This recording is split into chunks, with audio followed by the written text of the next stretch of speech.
අලුතෙන් ව්‍යාපාරයක් පටන් ගද්දී ඔබ තරඟකාරීත්වයට කොහොමද මුහුණ දෙන්නේ? අද අපි යුනිකෝන් ෆැක්ටරි වලින් කතා කරන්නේ කම්පිටිටර් ඇනලිසිස් එකක් කරන්නේ කොහොමද කියලා. මගේ නම ජයහන් විජේසිංහ.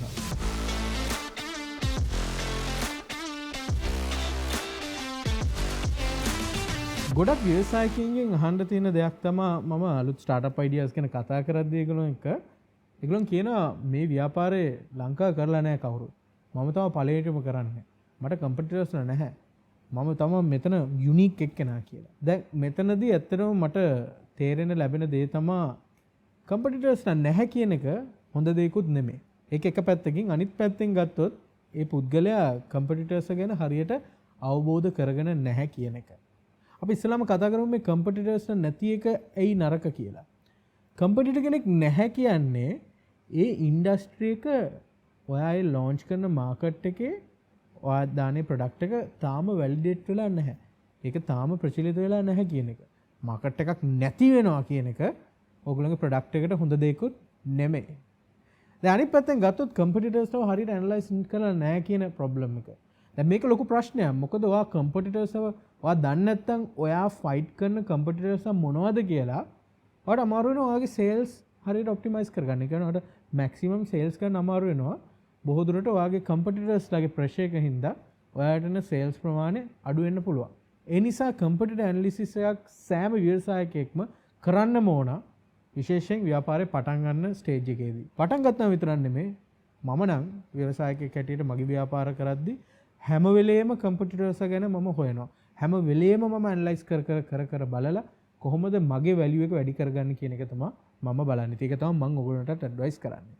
ඉතින් අද මම ඔයගොල්ලන්ට 4 step process එකක් කියනවා කොහොමද මේ කම්පිටිටර්ස්ලා ඇනලයිස් කරලා ඕගොල්ලන් ඇඩ්වාන්ටේජ් එකක් හදාගන්න කියලා. පළවෙනි එක තමයි සිම්පල් කවුද ඔයාගේ කම්පිටිටර්ස් කියලා ඔයා අන්ඩර්ස්ටෑන්ඩ් කරන්න ඕන. දැන් කම්පිටිටර්ස් ಜಾති 3ක් තියෙනවා.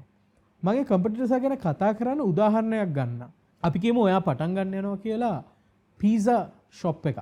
right? wood fired pizza. ඒ කියන්නේ ඔයා කරන්නේ පීට්සා හදලා ඒක wood fire oven එකක පුච්චලා ඔයා සෙල් කරනවා.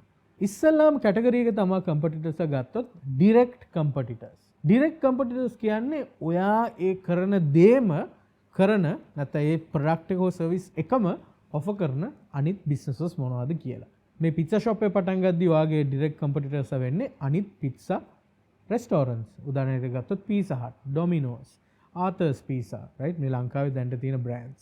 ඔයගොල්ලෝට මූණ දෙන්න වෙනවා මේගොල්ලොන් එක්ක direct competition එක. ඒ තමයි ඔයගොල්ලෝගේ first level of competition එක. දෙවෙනි level එක තමයි indirect competitors කියන්නේ. indirect competitors ලා කියන්නේ maybe not the same product ඒ වුණාට ඔයා ඒ ටාගට් කරන customers ලගේ ඒ problem එක වෙන විදිහකට solve වෙනවා. උදාහරණයක් ගත්තොත් මේ පීසා විකුණලා ඔයා කරන්නේ කස්ටමර්ස් එකේ තියෙන බඩගින නිවන එකනේ. බඩගින විතරන්නේ මේගොල්ලෝගේ කන්න ආසාවට තමයි ඔයාගෙන් පර්චේස් කරන්නේ. ඉන්ඩිරෙක්ට් කම්පිටිටර්ස්ලා ගත්තොත් පිට්සා වල අපිට හිතා ගන්න පුළුවන් බර්ගර්ස් නැත්නම් ෆ්‍රයිඩ් චිකන් වෙන්න පුළුවන්. නැත්නම් ටාකෝස් වෙන්න පුළුවන්. ඒක අනිත් විදිහේ ෆාස්ට් ෆුඩ් රෙස්ටෝරන්ට්ස් වෙන්න පුළුවන්. ඒ නිසා ඔයාගේ මේ පීසා ෂොප් එකේ ඉන්ඩිරෙක්ට් කම්පිටිටර්ස් හැටියට ඔයාට අයිඩෙන්ටිෆයි කරගන්න පුළුවන් McDonald's, KFC, Taco Bell, Subway ඒ වගේ අනිත් fast food restaurants. තුන්වෙනි කැටගරි එක තමයි substitute competitors ලා කියලා කියන්නේ. substitute competitor කියලා කියන්නේ ඔයාගේ product එක වෙනුවට වෙන විදිහේ product එකක් purchase කරලා ඒ problem එක customer ගේ තියෙන problem එක solve වෙනවා. මේ උදාහරණයක් ගත්තොත් pizza shop එකේ උදාහරණයක් ගත්තොත් substitute competitor කෙනෙක් තමයි ඔයගොල්ලෝ දැකලා ඇති කාගේල්ස් වල food city වල කීල්ස් වල තියෙන frozen pizza. ෆ්‍රෝසන් පීසා එක අරගෙන ගෙදර ගිහිල්ලා මයික්‍රෝවේව් කරගත්ත ගාම ඔයාට පීසා එකක් ගන්න පුළුවන්. දැන් මේක සබ්ස්ටිටියුට් එකක්. ඔයාගෙන් ඕඩර් කරන්න නැතුව මේගොල්ලන්ට පුළුවන් තනියම ෆ්‍රෝසන් පීසා එකක් කරන්න. අපි තව උදාහරණයකට ගත්තොත් ඔයා අපි හිතමු ඔයා අලුත් විදිහේ මූවි තියේටර් එකක් ලොන්ච් කරනවා කියලා. මූවි තියේටර් එක ගත්තොත් එයාගේ ඩිරෙක්ට් කම්පිටිටර්ස්ලා ඇවිල්ලා අපි ගත්තොත් PVR, Scope, Savoy ඒ වගේ ඒවා. ඉන්ඩිරෙක්ට් කම්පිටිටර්ස්ලා ඒ කස්ටමර්ස්ලා මූවි එකක් බලන්න එන්නේ ඒගොල්ලන්ගේ ටයිම් පාස් කරලා එන්ජොයි කරන්න. තව කම්පිටිටර්ස් ගත්තොත් අපි ගන්න පුළුවන් රෙස්ටෝරන්ට්ස් ඒගොල්ලෝගේ ඉන්ඩිරෙක්ට් කම්පිටිටර්ස්ලා bars and pubs එතකොට එක එක විදිහේ malls ඉන්ඩිරෙක්ට් කම්පිටිටර්ස්ලා.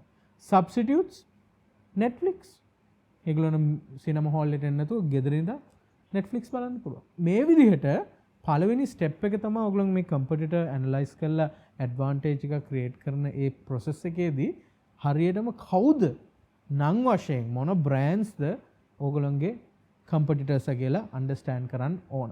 දෙවෙනි ස්ටෙප් එකට අපි ගියොත් දැන් ඔයගොල්ලන් දන්නවා කවුද ඔයගොල්ලන්ගේ කම්පිටිටර්ස් කියලා. ඔයගොල්ලන් දන්නවා කවුද ඩිරෙක්ට් කම්පිටිටර්ස් කවුද ඉන්ඩිරෙක්ට් කට්ටිය කවුද සබ්ස්ටිටියුට් කට්ටිය. දැන් ඔයගොල්ලෝ මේ කම්පිටිටර්ස්ලා ගැන ඉන් ඩීටේල් හොයන්න පටන් ගන්න ඕන. ඇනලයිස් කරලා බලන්න. දැන් මේක කරද්දිත් කැටගරිස් කීපයක් තියෙනවා අපිට යූස් කරන්න. පළවෙනි එක තමයි ප්‍රොඩක්ට් එක. ඔයගොල්ලෝ මේ කම්පිටිටර්ගේ ප්‍රොඩක්ට් එක හොඳට ඇනලයිස් කරලා බලන්න ඕන. මේකට හොඳම විදිය තමයි මේ ප්‍රොඩක්ට් එක පර්චේස් කරලා try out කරලා බලන්න. දැන් ඔයාගේ පිට්සා එකට ඩිරෙක්ට් කම්පිටිටර්ස්ලා පිට්සා හට් ඩොමිනෝස් ඒ වගේ ආතර්ස් හාපෝස් නම් ඒ පීසා ඔක්කොම අරගෙන කාලා බලන්න. මොනවද මේ ප්‍රොඩක්ට්ස් වල තියෙන ක්වොලිටි එක කොහොමද? මොනවද මේකේ තියෙන වීක්නසස් මොනවද? රයිට් රස බලන්න, ඉන්ග්‍රීඩියන්ට්ස් වල ක්වොලිටි එක බලන්න, ඒ ප්‍රසන්ට් කරන විදිහ, පැකේජින් බලන්න, රයිට්? කළා හොඳට ඇනලයිස් කරලා බලන්න ප්‍රොඩක්ට් එක කොයි ස්ටේජ් එකේද තියෙන්නේ කියලා. දෙවෙනි එක තමයි ප්‍රයිස් එක. දැන් මේ ප්‍රයිස් එක ගොඩක් ඉම්පෝටන්ට්. විශේෂයෙන් මේ වගේ දැන් පීසා වගේ ප්‍රොඩක්ට් එකක් කියන්නේ හයි කම්පිටිටිව්. ගොඩාක් තියෙනවා කම්පිටිටර්ස්ලා. රයිට්? ඒ නිසා ප්‍රයිසිං වලින් ඔයාට සෑහෙන ඇඩ්වාන්ටේජ් එකක් ගන්න පුළුවන්. ඒ නිසා හොඳට ඇනලයිස් කරලා බලන්න එක එක පිට්සා shops වල මේ පිට්සාස් වල තියෙන prices කොහොමද කියලා. එක එක පිට්සා sizes ගත්තොත් 8 inch නැත්නම් 12 inch 16 inch කොහොමද price වෙලා තියෙන්නේ කියලා හරියට ඇනලයිස් කරලා බලන්න. දැන් මේක ඔයගොල්ලෝ price ඔයාගේ price එක determine කරන්නත් හොඳ ටෙක්නික් එකක් තමයි මේ competitor based pricing model එක. අපි මේක කලින් වීඩියෝ එක අපි මේක කතා කරලා තියෙනවා. ඒ වගේම ඔයගොල්ලන්ට බලන්න පුළුවන් place එක. ඒ කියන්නේ කොහෙද මේ ඔයගේ competitors ලා locate වෙලා ඉන්නේ. මොනවද locations? අපි කියමු Pizza Hut නම් ඉතින් ලංකාවේ හැමතැනම තියෙනවා. Domino's කොහෙද ඉන්නේ? Harpo's කොහෙද ඉන්නේ? මට හිතෙනවා මම පොඩ්ඩක් මේ විදිහට change කරන්නත් කැමතියි. ඔයගේ Pizza Hut එක ගත්තොත් ඔයගේ direct competitor කෙනෙක්ට වඩා මට කියන්න පුළුවන් indirect කියලා එක විදිහක් කියන්න පුළුවන්. මොකද ඔයා target කරන්නේ අර පොඩක් premium and wood fired pizza. wood fired pizza සාමාන්‍ය mass market හැදෙන ඔය Pizza Hut Domino's වලට වඩා ටිකක් වෙනස්. ටිකක් premium. දැන් ඔය Harpo's Arthur's වගේ ගත්තොත් Rocco's වගේ එක මේ pizza shops ගත්තොත් ඒගොල්ලෝ කන්නේ wood fire thin crust එක කෙලින්ම wood oven එකේ. එනවාට Pizza Hut වල කරන්නේ ටිකක් mass market එකට හදන. ඒ නිසා දැන් ඔයා හදන්නේ අර wood fired එකක් නම් ඔයා හරියටම බලන්න අර විදිහේ pizza places කොහෙද තියෙන්නේ කොයි location වලද. උදාහරණ හැටියට ඔයා දකිනවා ගාල් එකක් නැහැ. ගාල් එක කාටවත් නැහැ wood fired oven එකෙන් හදන pizza මුකුත් නැහැ. ඔන්න ඔයා opportunity එකක් හොයා ගන්නවා. right? ඉතින් නිකන් නැති විතරක් නෙවෙයි මාකට් එකක් තියෙන්න ඕන ඒ ලොකේෂන් එක. ඉතින් තුන්වෙනි කැටගරිය තමයි මේ ප්ලේස් කියන එක. ජියෝ ලොකේෂන් එක ඔයාගේ කම්පිටිටර් ඉන්න තැන. හතරවෙනි එක ප්‍රොමෝෂන්. ඔයාගේ කම්පිටිටර් කොහොමද ඇඩ්වර්ටයිස් කරන්නේ? කොහොමද එයාගේ ප්‍රොඩක්ට්ස් කස්ටමර්ස්ට ප්‍රොමෝට් කරන්නේ? කොයි වගේ ඩීල්ස් ඇන්ඩ් ඩිස්කවුන්ට්ස් එයා දෙන්නේ? කොයි විදිහට එයා කස්ටමර්ස්ටව ඇදලා ගන්නේ එයාගේ ප්‍රොඩක්ට් එකට? මේක ඔයගොල්ලෝ අනිවාර්යෙන් ඇනලයිස් කරලා බලන්න අවශ්‍යයි. පස්වෙනි එක තමයි ඒගොල්ලෝගේ පොසිෂනින් එක. පොසිෂනින් එක කියන්නේ කොයි ටාගට් මාකට් එකටද ඒගොල්ලෝ කම්පිටිටර් එයාගේ ફોකස් එක දාලා තියෙන්නේ කියලා. රයිට්? කොයි විදිහේ ප්‍රයිස් රේන්ජ් එකක් තියෙනවද? දැන් අපි පිට්සා එක්සැම්පල් එකක් ගමුකෝ. එක්කෙනා එක එක ඔයගොල්ලෝ බලන්න ඕන. අපි ගත්තොත් let's say Pizza Hut කොයි වගේ ප්‍රයිස් රේන්ජ් එකක්ද සාමාන්‍යයෙන් ඕන එක්කෙනෙක්ට ඇක්සස් කරන්න පුළුවන් ප්‍රයිස් රේන්ජ් එකක්. ජියෝ ලොකේෂන් එක ගත්තොත් ඕනම urban population එකක් විදිහට age group එක ගත්තොත් එක එක age groups වල ගැලපෙන විදිහට ඉතින් ඒ විදිහට ඔයගොල්ලෝ ඒ හරියම positioning එක analyze කරලා බලන්න ඕන කොහොමද ඒගොල්ලෝ ඒ ideal customer segment එක identify කරලා තියෙන්නේ කියලා. මේක කරද්දී ඔයගොල්ලන්ට පුළුවන් මේ previous video එකක් තියෙනවා market segment එක identify කරගන්න හැටි කියන එක. ඒක ඔයගොල්ලන්ට study කරලා බලන්න පුළුවන්. ඒක මාර්ගයෙන් මාකට් සෙග්මන්ට් එක මොකක්ද මේගොල්ලෝගේ මොන පොසිෂනින් එකක්ද තියෙන්නේ කම්පිටිටර් කියලා ඇනලයිස් කරලා බලන්න. හයවෙනි එක තමයි රෙපියුටේෂන් එක. කියන්නේ ඒ බ්‍රෑන්ඩ් එකට වගේ කම්පිටිටර් කොයි විදිහේ පබ්ලික් රෙපියුටේෂන් එකක්ද තියෙන්නේ. සෝෂල් මීඩියා ගැන ඒ බ්‍රෑන්ඩ් එක ගැන මොනවද කතා කරන්නේ? මිනිස්සු කැමතිද ඒ කම්පැනි එක ගැන මොන හරි නෙගටිව් දේවල් තියෙනවද කතා කරන්න? ඒකට ඔයාලට පුළුවන් වීක් පොයින්ට්ස් අන්ඩර්ස්ටෑන්ඩ් කරන්න තියෙනවා නම් ඔයගොල්ලෝගේ කම්පිටිටර්ස් ගැන. හත්වෙනි එක තමයි people. ඒ කියන්නේ ඒ කම්පැනි එකේ කී දෙනෙක් වැඩ කරනවද? රයිට්? එම්ප්ලොයිස්ලා කීයක් ඉන්නවද? මොන වගේ ස්කිල්ස් දෙගලොන්ට තියෙන්නේ? කොච්චර එක්ස්පීරියන්ස් තියෙනවද? ඒකෙන් ඔයගලොන්ට මේ කම්පිටිටර් කම්පැනි එකේ ස්ට්‍රෙන්ත් එක හරියටම බලා ගන්න පුළුවන්. අන්තිම එක තමයි පාර්ට්නර්ෂිප්ස් කියන එක. ඔයගලගේ කම්පිටිටර්ස්ලාට තියෙන රිලේෂන්ෂිප්ස් මොනවද අනිත් එක්ස්ටර්නල් පාර්ට්නර්ස්ත් එක්ක ඒකෙන් ඒගොල්ලෝ ස්ට්‍රෝං වෙන විදි කොහොමද රයිට් දැන් උදාහරණයක් හැටියට ගත්තොත් හාපෝස් පීසා පාර්ට්නර් වෙලා තියෙනවා සොෆ්ට්ලොජික් ග්ලෝ මාක් එක්ක.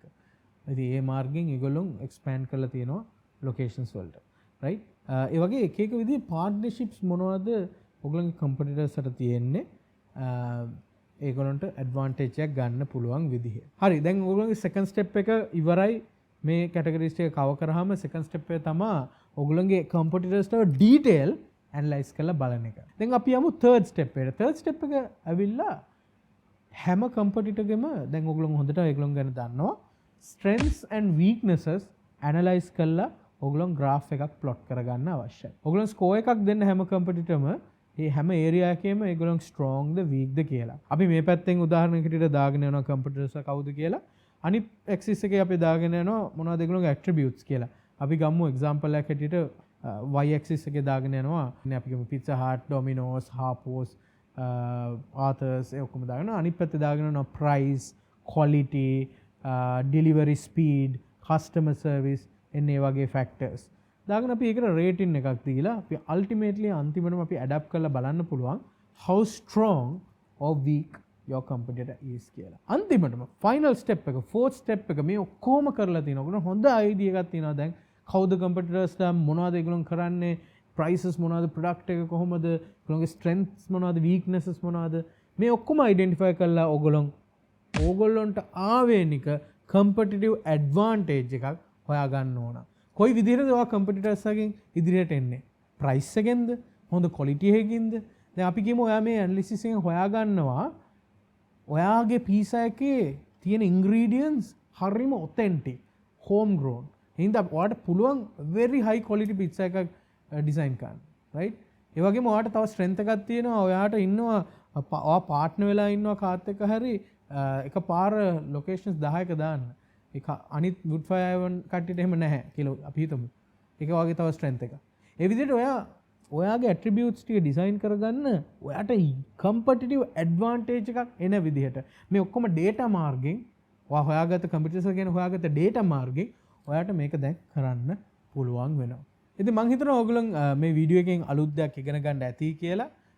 මේ වීඩියෝ එකේ කියලා දේවල් පාවිච්චි කරලා ඔයගොල්ලන්ට පුළුවන් හරියටම competitors කවුද කියලා analyze කරලා බලලා ultimately ඔයගොල්ලන්ගේ company එකේ sales maximize කරගන්න. ඒ වගේම මම මේ වෙලාවේ ස්තුති වෙනවා US embassy එකටත් ඒ වගේම ඒකට අනුබද්ධ American Center ආයතනයටත් අපිට බෙහෙවින් අපිට දායක වෙනවට.